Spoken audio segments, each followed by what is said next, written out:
BNP chairperson Begum Khaleda জিয়ার প্রতি শেষ শ্রদ্ধা জানাতে ঢাকায় এসেছিলেন ভারতের পররাষ্ট্রমন্ত্রী এস জয়শঙ্কর। তার এই সফরের সাথে আন্তঃসম্পর্ক মেলানো যাবে না। দুপুরে সাংবাদিকদের সঙ্গে আলাপকালে এই কথা জানান পররাষ্ট্র উপদেষ্টা তৌহিদ হোসেন। এ সময় খালেদা জিয়াকে শেষ শ্রদ্ধা জানাতে ভারতের পররাষ্ট্রমন্ত্রীর ঢাকা সফর ইতিবাচক বলেও মন্তব্য করেছেন তিনি।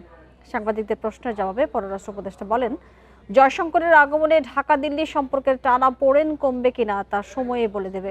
বলেন, বাংলাদেশ ছাড়াও পুরো দক্ষিণ এশিয়াতেই বেগম খালেদা জিয়ার গ্রহণযোগ্যতা আছে। এজন্যই ভারত, পাকিস্তান সহ বিভিন্ন দেশের প্রতিনিধিরা তার শেষ বিদায়ে সম্মান জানাতে এসেছিলেন বলে মন্তব্য করেন পররাষ্ট্র উপদেষ্টা।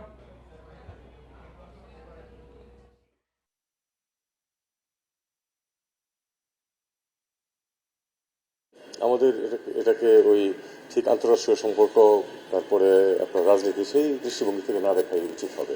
তার সাথে আমার যেটুকু কথাবার্তা হয়েছে সেটাতে আসলে রাজনীতি ছিল না, একেবারে নিতান্তই এই অকেশন উপলক্ষে এবং অন্য সবার সামনেই। কাজে এখানে দ্বিপাক্ষিক বিষয় কোনো কিছু নিয়ে আমরা কথাবার্তা বলি।